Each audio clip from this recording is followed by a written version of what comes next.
transformation versus acceptance are two lines of thought in today's spiritual perspectives. One is veering towards a view, a standpoint, that nothing you can do about anything. Because in the first place, that what you consider of yourself with all its doing is but an epiphenomenon of thinking.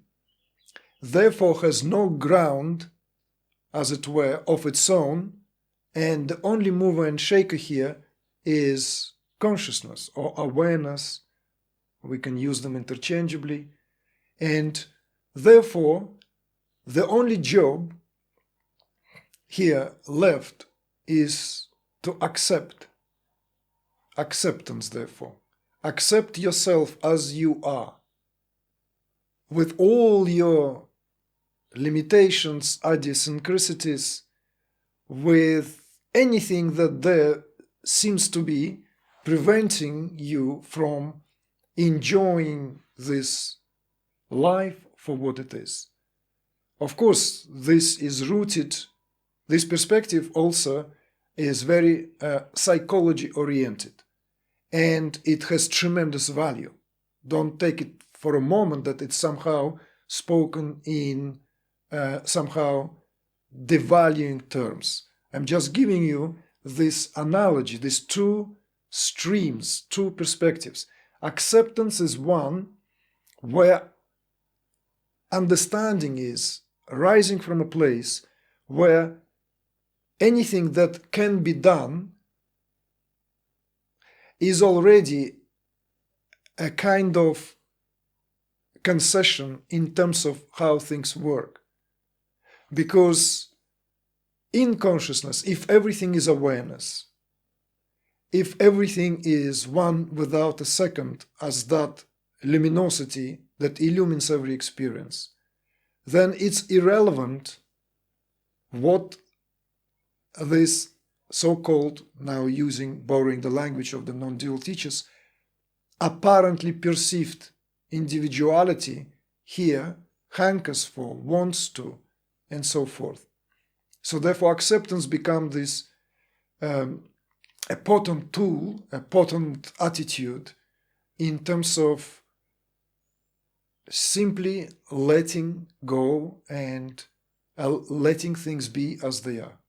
You see? Okay, this is like putting all that luggage, putting all that heavy stuff down. If you can do that, it's great. It's amazing. Another perspective is transformation.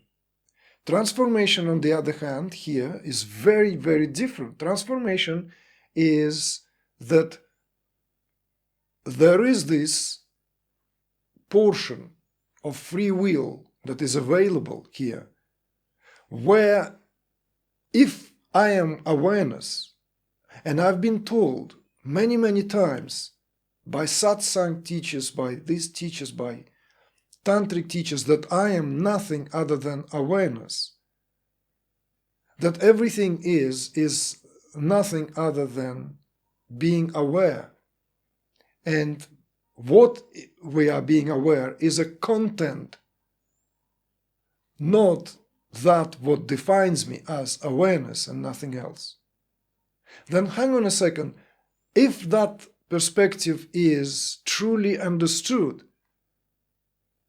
wouldn't that mean that there is a possibility that somehow there is this Quicksilver-like relationship in terms of what transformation here represents?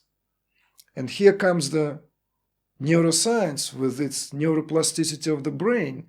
There comes epigenetics, right, where these perspectives today being backed up, where this transformation is no longer an attempt, trying hard, somehow being deluded that something can be transformed, is an actuality. You see? So one doesn't negate the other. One actually arrives from the great understanding that everything is awareness. And precisely because everything is awareness, then the instrumentality of what we call human faculties, human nervous system, right? The neurophysiology is also subject to that very same awareness. So in other words, the greater awareness there is, the greater possibility there for fluidity, the greater possibility there for serendipity, the greater possibility. And then, of course, this is where we easily go into the rich ground where in New Age, the proliferation of all these courses and all these modalities, how to become, how to become everything, right? How to be rich, famous, good looking, sexy, and what have you, right? Because that's in consciousness. Why would I deny myself? It's all possible. This is why don't I enjoy that which is, I'm going to die anyway, and it's all that's oneness here. This is, I'm nothing but awareness. So to be if there is no difference between being a miserable sod or being a glorious happy-go-lucky, then might as well be happy-go-lucky. No? Unless you really, really have a Russian soul and want to be miserable, just tongue-in-cheek, then, of course you will opt for that happy-go-lucky, right? Kind of a bit of a verve here, verve there, sort of. And then Tantra becomes very handy. So the rise of Tantra was not all nice and dandy in the sense of people truly understanding what Tantra is. Because, let's face it, non-duality, the new Advaita, with its neti-neti, with nobody home, is a great... The downside of that, or the other coin of that, is bypassing, is a complete and utter illusion of intimacy. Very often, skin deep, and you scratch it and it's painful. The downside of all-embracing Tantra is hedonism.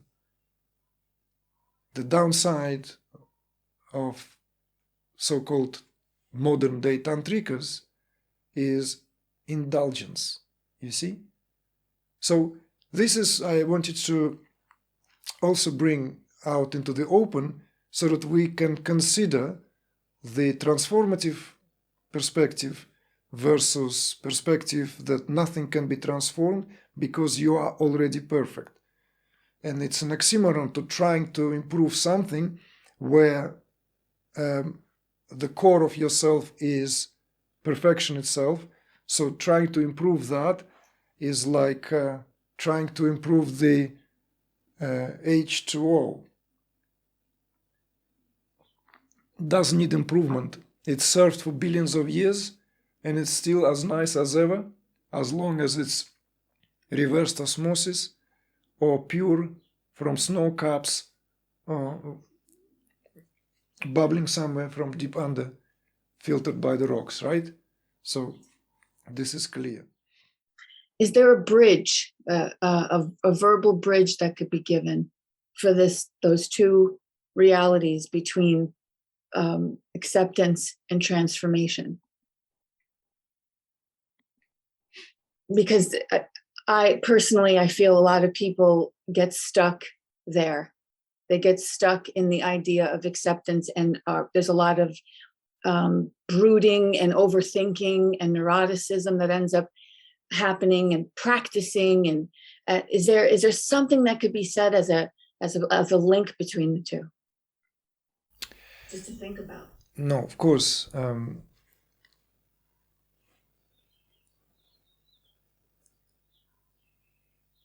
Transformation and acceptance should not be viewed as standing in opposition to each other.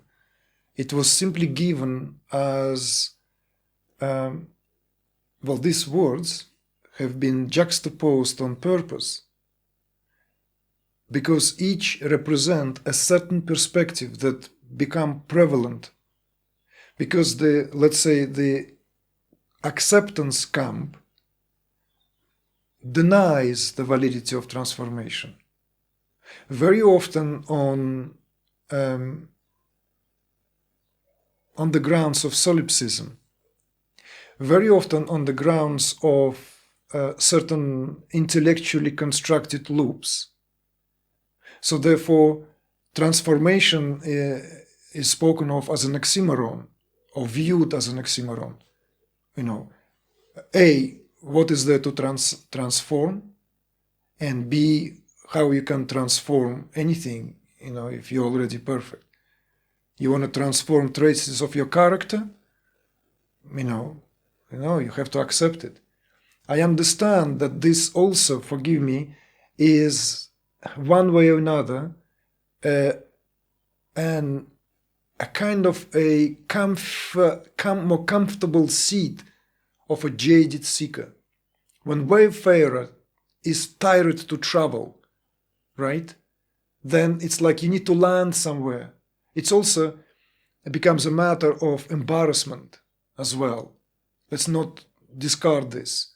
You know, if someone dedicated so many years of life to so-called seeking, and all they have is, sincerely speaking, a set of spiritual slogans, understandings, few aha moments, maybe a couple of insights, maybe one or two real visceral satoris or illuminations, but nothing to really lean on, nothing to that now, right? Because let's face it, what defines woman or man, right, in that horizontal plane of language, who are fully established, is that they can drop into any state irrespective of where they are, no matter how jaded, tired, stressed, compressed, uncompressed they are, you know, because consciousness already gained the state of liquefied condition.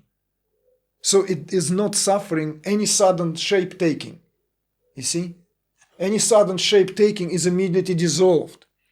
Therefore, the best analogy I've ever came across of how to define how the, you know, let's say, so-called enlightened man or woman feels or lives, that it's like drawing lines with a stick on the surface of the water.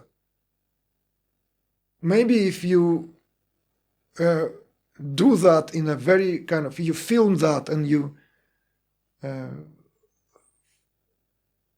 it in a very, very kind of, you know, slow it down tremendously, or the frame, you will be able to see some shapes actually appear and remain gradually getting dissolved. But otherwise, that's what it is. But of course, this is a distinctive character as well. And therefore, really honestly speaking, a true state of being, right, is a fully somatic experience, always. This is what also an incredible realization that I myself cognized and arrived at, where it was something that was always prior to any condition. That's how I knew myself, yes. This is undoubtedly was always known. At times there will be some renderings, and that will become more acute. At that point, at other times being submerged and carried by more like dream-walking state of affairs. So therefore, nothing new was added. It's simply greater realization of how I always was. But that is only a fresh, fresh. It doesn't have sweetness in it. It's like now, it's a slow spring in Mediterranean, right? In Mallorca, we have already apricots, right? We have this first, like, kind of akidin is this, I don't know in English, it's an Arabic word for another fruit, which is like apricots, but they don't have sweetness in them. It's actually nice, they're fruits. They look ripe, right? They look yellow or orangey, but they don't have sweetness in them. So it's like that. The sweetness and ripeness comes from, when conditions really ripe. So this ripeness is a gradual and greater immersiveness into that, where what I speak of now, in terms of that analogy, you see, is that it's a fully somatic experience, because you at once feel yourself as the body, as energy, and as consciousness. And there's no separation between the three. You feel yourself as body. I'm not now. And there were phases when I used to cut myself and I wouldn't know. There were phases when there was this certain numbness. Witnessing state of consciousness can present that as a nuisance. There were phases where numbness was on psychological, not just physiological level. You bump your head and you don't feel it, but you're bleeding. It's diminished completely. This is body. I used to look at this is my body, these are all sour tastes, you see? Early sour tastes. If you mistake them, someone mistakes them for the real thing, they will deny that further and further. Then you go to satsang and get the confirmation that absolutely, yes, then you completely begin to create a greater distance between this somatic experience. What a fully awakened Kundalini does, it takes over, because it takes over, and it really takes over. And at some point, the line between physical and the energy is so blurred. And also you feel sometimes that the energy simply takes over. And then once that phase also reaches the culmination in the greater immersion of consciousness, the somic, not somatic, somic phases, all this heat and everything molten and all is behind you. Now you are in that cool rays, cool shower of coolness of consciousness. And that even still not the full picture. It is when the senses, now this is the phase of integration, the so-called return, when you repossess the body, the new wine is being poured into purified container. You then begin to re-experience everything again, anew, extraordinary.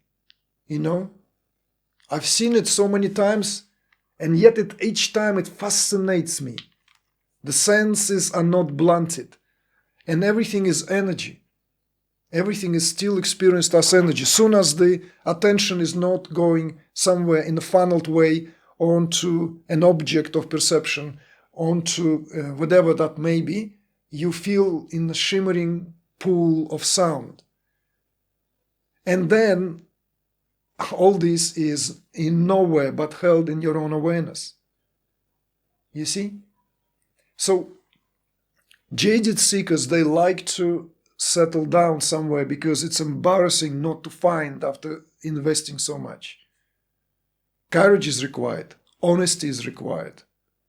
I've seen people who come humbly saying after decades of their work, but people don't do that very often. So therefore, settling on something. And this acceptance is becoming an invitation, which is very tempting to take. And I called it acceptance because acceptance is an extremely important and very, very is indispensable part of anything that we do on a spiritual path. But here it's spoken, let's say, like to serve us as that literally as forcing the word to play something in order to drive something else. Do you understand? So acceptance is spoken here in terms of that camp, that whole perspective, which kind of has secret mistrust to transformation, because guess what that is? Where is it rooted in? I don't think I can transform anything. So it's easier to accept. I can't do anything about it. I can't do anything about it. But that's not a proper understanding of transformation. Transformation, in fact, and acceptance can be spoken in synonymous terms already. In fact, transformation fully understood with the support of one of the tenets of Tantra that I have introduced, I deliberately relaxed any Sanskrit terms. I didn't hit you with any heavyweight Sanskrit terms when I came with Tantric tenets. It's pure English. Everything is energy, and everything is in the flux. So already we are destined to become something else, and that is transformation. Human being is already transforming, whether he likes it or she likes it or not. So if someone coagulated and feels that this is nothing I can do about it, it's a state of psychological immaturity, that's all. Because from the point of view of psychological maturity, there is this gradual and constant transformation. It can be rapid, it can be slow, anything in between. Yes, that's granted.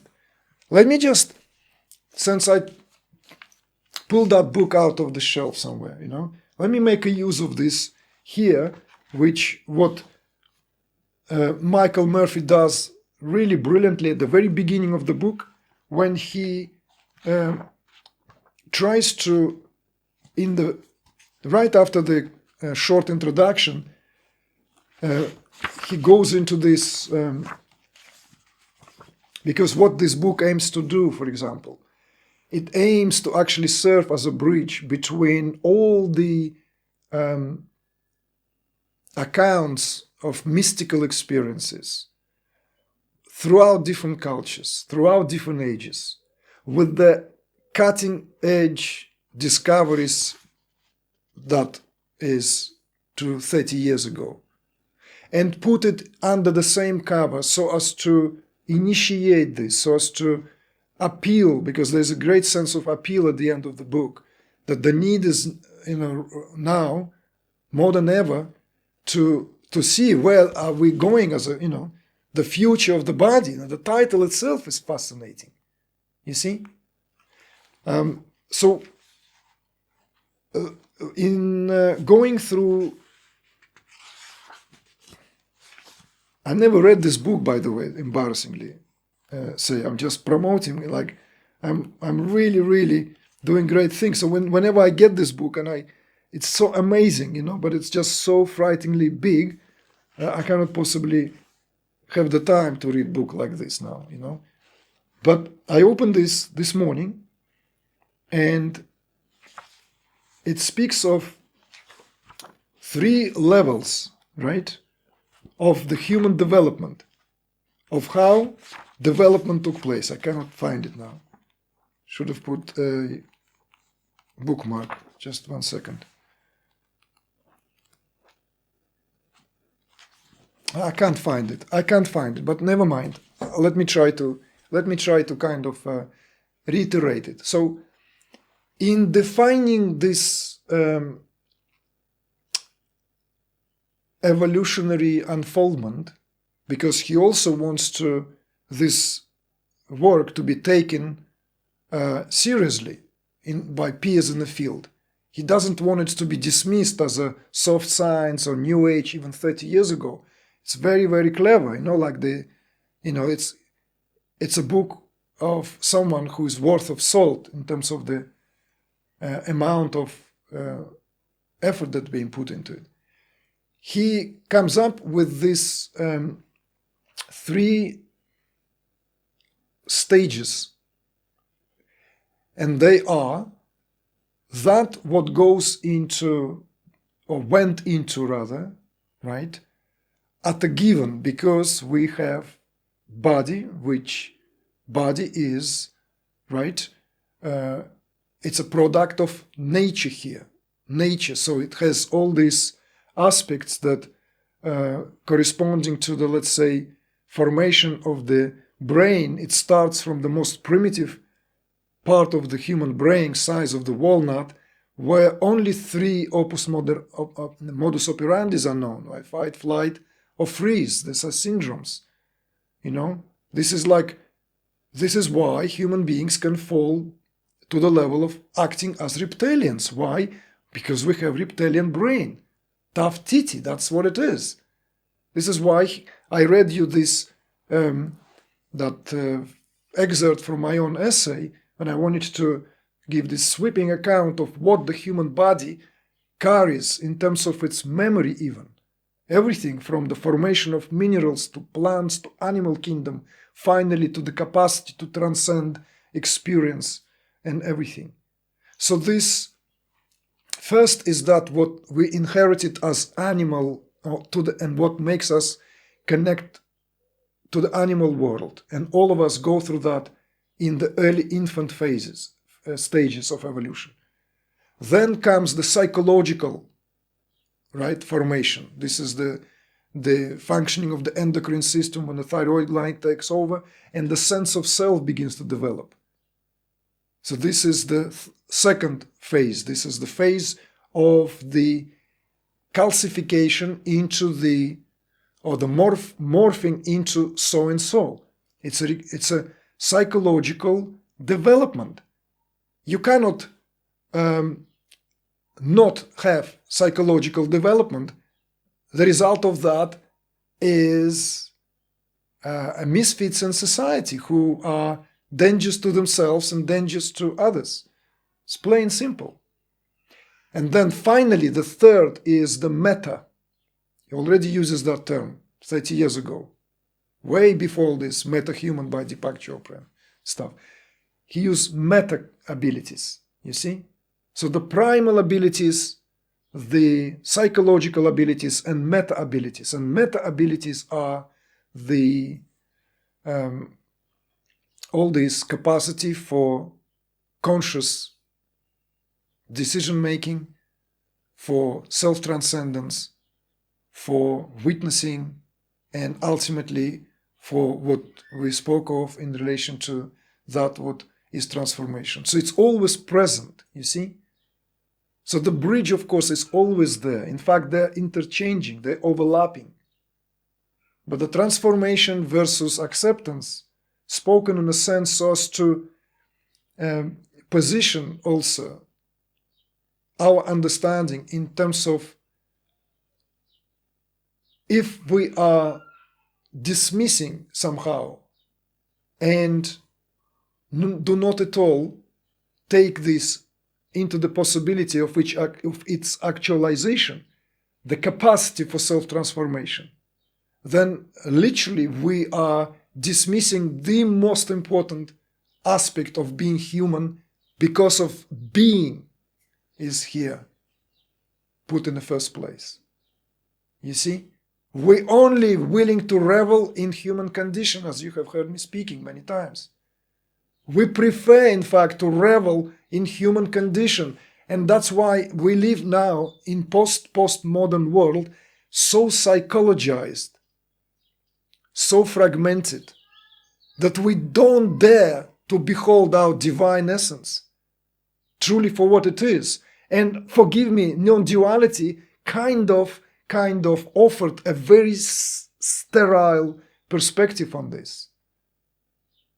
Perspective where the baby was chucked out of the bathtub. Hence, this conversation.